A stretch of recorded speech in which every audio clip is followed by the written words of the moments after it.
Wild women. The ripping and the tearing.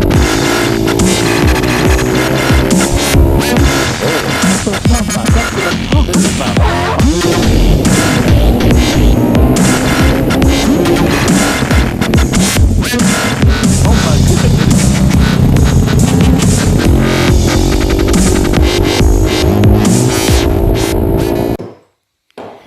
Alright, I got two more skis in for repair. This one that he's working on just needs to be checked over. He said it was running fine. This one needs pump rebuild. So we're going to do a pump rebuild on this one today. And we're going to try to repair there's a crack on the bottom here. And we're going to try to repair that too. So I'm going to tear into this pump first though, and he's going to do a compression test on that one. And we'll go from there. So the first things you want to do is remove your steering rod. And then we can take these 4 bolts out. There. And then we can move on to the very back and get all 4 of those in the very back there. How much you say that one had? 155 or more. Both of them? That's pretty good. That one's got 155 for compression on both cylinders. So I'm going to tear this off. Alright, so I got the steering bucket off now. So now we're going to go for these 4 bolts in the very back. And then this whole pump will come right off. And I'll show you the next step. So the pump is stuck on there with a bunch of glue. So we've made this tool thing he's got here. And it just screws onto the pump here. And then we made these 2 longer bolts. And they go through this piece of wood. And the piece of wood goes on the back of the ski. It'll allow us to pull that pump off without damaging anything. So I'll show you once he gets it all ready. Alright, so he's got the plate with 2 nuts welded onto the back of it, bolted onto the pump housing like that. He's just getting the 2 long bolts into the 2x4.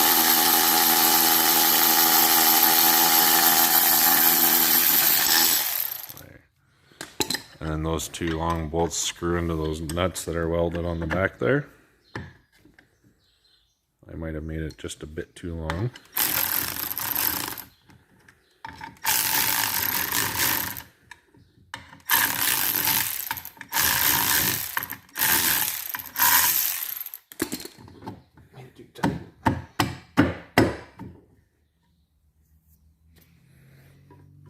Put something here. Okay.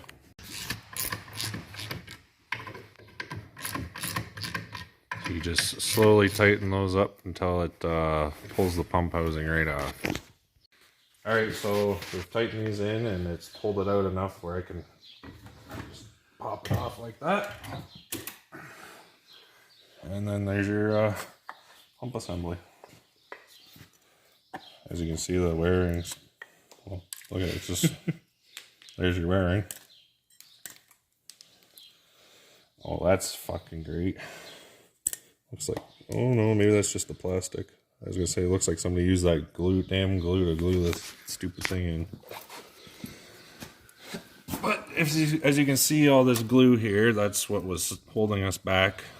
So this is kind of a poor design in my opinion. I'm glad that they updated it throughout the skis. 2-piece? 2-piece pump instead of this. Or 3-piece, I guess. Yeah, I guess a 3-piece, like he said, instead of this silly nonsense. But now that I got that out, I can rebuild the pump now. I'll clean all that up. Okay, so once you get your pump on the bench, you'll remove this little screw here, which will drain the oil in here. Hopefully it still has oil in it. I'm not sure, I haven't got it out yet. Then you can remove the 3 bolts that hold the cone on. Once you got most of the oil out, you're going to want to remove your little rubber boot for your impeller. So you can get your impeller tool in there. And you'll be halfway, or you'll be ready to start taking your impeller out. So I'm going to drain the oil out of this and remove this, and then I'll show you what the next step is. So you put your pump in the vise like that again, and then you grab your tool and your tool and stick it in there like so. Put your socket on, get your Johnson bar, and again you're going to want to loosen these. It's probably going to be really, oh no, this one's not too bad.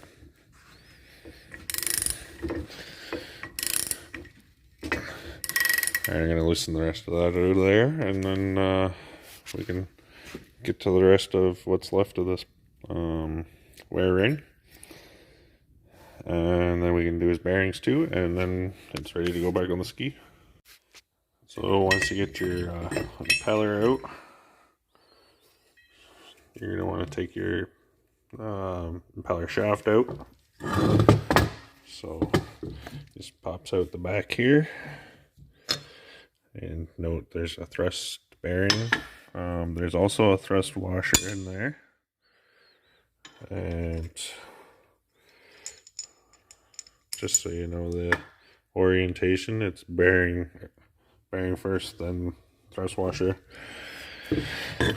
And then it's time to take these out.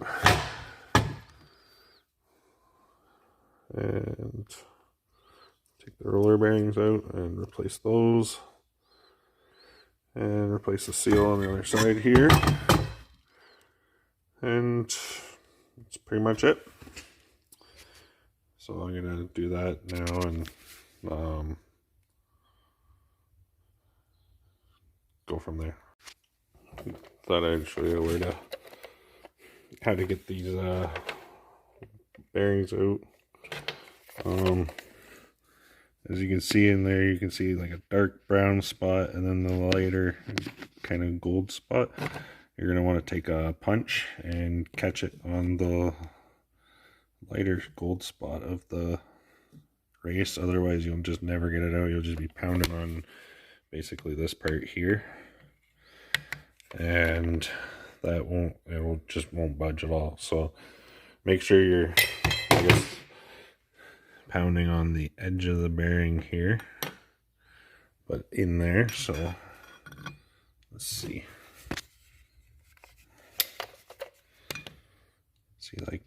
how my thing is right now. That would, if you're punching it like that, you'd never get it out.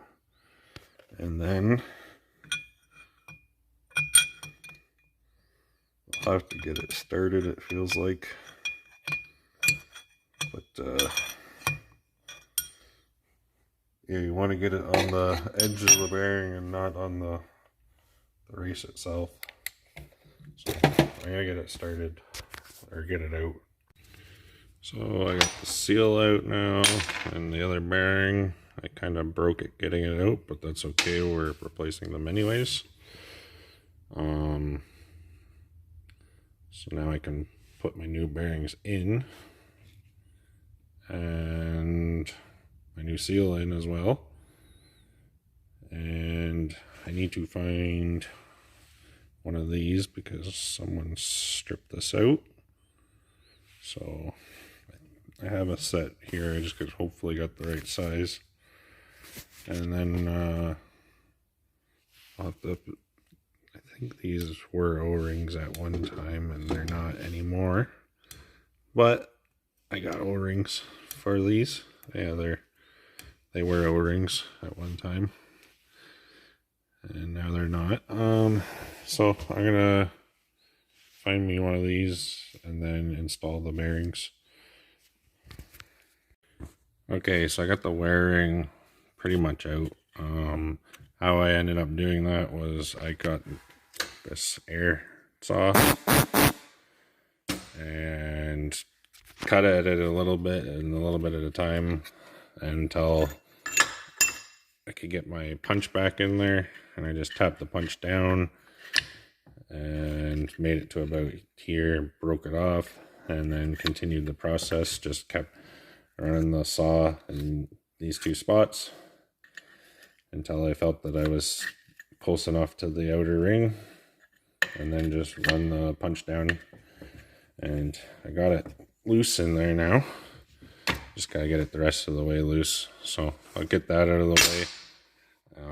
Then I'll have to put the wearing in the freezer along with those bearings, and then we can start assembling this back together.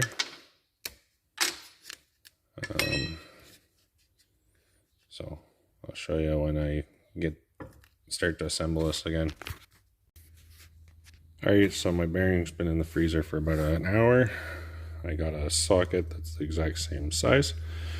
I'm gonna tap that in there and make sure it's seated on the back of the race, and then I'll flip it over and do the other side. Okay, so I got both bearings installed and the oil seal. Just a reminder on this side, the oil seal side, which is also the impeller side, that won't stop. You can push it all the way through. So just kind of make it flush with the race in there, and it should be fine. And then you can tap your seal in. Again, I just used a socket and the same size as the seal and tapped it in. So next we can do the wearing, and how I'm going to do that is put it in there, put this piece of wood on there, and then tap it in.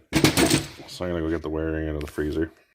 So when you go to install your wearing, this flat side, you can see both, there's two different sides. The flat side goes down, and you just get it lined up in there nice and even, then put your 2x4 on there and tap it in. So I'm gonna get that done. Okay, so the wearing's installed. You just kind of go till it's pretty much flush. Well, you go until it seats on the bottom there, which it's seated on there. So next we're going to replace the thrust washer and the thrust bearing, and then we can insert the shaft, and then we can install the impeller. And then this thing, I've already cleaned up all my surfaces on here on both sides, and then the same on that ski over there as well. It's all cleaned up, ready to go. So you're just gonna poop a bunch of gasket maker on the back of the hull there, around where all three of these guys go, and these two bolts, and then just follow the instructions for the gasket maker and finger tighten it, let it dry for a couple hours, and then torque them to spec. So next we're gonna, like I said, the needle bearings on there.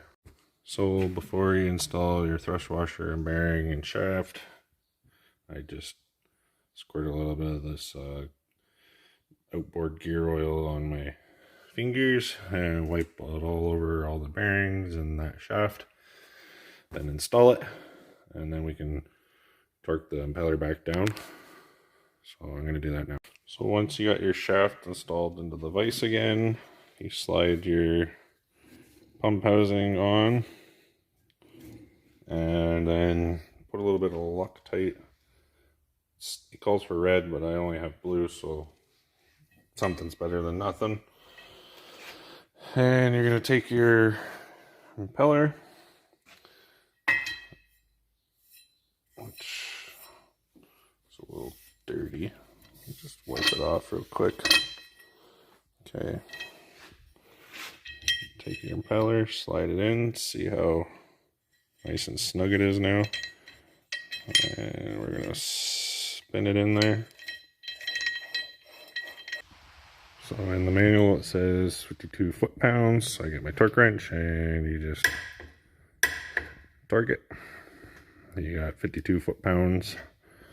Just remove your torque wrench, move your tool, impeller tool, and then you can, hopefully your cone stayed cleaner than that. Clean your cone up and then put some white lithium grease on it. Fill up those that spline, or wipe that some splines with some lithium grease, and then you can put that back on, and this side's done. Next, you're going to want to put your cone housing on. There is an O-ring on this cone housing, which in the rebuild kit, it comes with a new O-ring for it. So we're going to peel the O-ring off there, replace it, and then install it back on the pump housing. Another thing too, while you're torquing it, you want to make sure that your pump housing can spin freely still. And that will mean once you get your impeller out of the pump, or out of the vise, the impeller will spin nice and smoothly. So I'm going to now clean up the cone housing and replace the O-ring on it and get it on the back of here. And then the next step will be putting some of this outboard oil into this pump. So we'll do that now. So when you go install your cone after you've gotten your cone O-ring on, you want to make sure that this hole is facing these holes, just like that. You got to line these up too, of course. But this hole, this fill hole, needs to be to these two holes, which indicates that it's at the top of the pump. And then you can put your 3 screws in and start filling your cone with the outboard motor oil, or if you want, you can use gear oil as well. It's basically the same stuff. So I'm gonna put those 3 bolts in and start filling this up. So I've gone through and I've put gasket maker all around those holes, around those 2 bolts a little bit, and then around where the impeller goes. And I've also squirted a little bit in the holes on the other side. So I'm going to finger tighten this up, leave it for, I think it's an hour, and then tighten those all down. And then we're pretty much done. I just got to put the steering back on. So I'll get at that. Okay, so I got the pump housing installed. It's just finger tightened in there. One thing I thought I'd mention, when you go put that in, or when you go put those hoses in, you might want to put a little bit of tape over the top of them so they don't fill up with gasket maker. But we got a nice little coating around them, so they shouldn't leak. Just gotta wait an hour for that to set up, and then I can install the hoses back here and tighten up those 4 bolts there, and then I can put my rest of my steering on, and then this ski's done for that part. Then next I gotta work on this. There's a crack. Well, you can't see it because of the carpeting here. Okay, so there's a pretty good scratch or crack right there. So I'm gonna have to haul this outside and kind of roll it on its side and see if I can repair that any. The crack's right in there somewhere. I think you can see it. I can't quite see the camera, but I just got to repair that, and then this ski can go back. Well, both of these skis can go back to the customer. We went through that ski. I still got the gray fuel lines on them, but they look good inside, so I left them. And then his one exhaust hose was broken, so we replaced that for him too. This one's good shape still. So the only thing left to do is just wait for the gasket maker to dry up a bit, and then I can start working on the hull. I'll have to remove the oil and the gasoline that is left in here, and then go from there. So alright, so I went gone through everything. We just come back from a water test. Everything seems to be working fine. I got the hull repaired. You can't really see it. I'll just add a picture in the post here. As you see, wet crack, right? But it's good to go. The hose is on. There she goes. It's all good. Hoses on that one are done. Pump's done on this one. Hull's done on this one. We went to go start the SP this morning, and the starter died on us, so we replaced the starter for them too. But other than that, they both run pretty good. So if you like this video, leave a comment. If you have any questions, leave them in the comments, and if you like the videos, subscribe for more. Have a good one.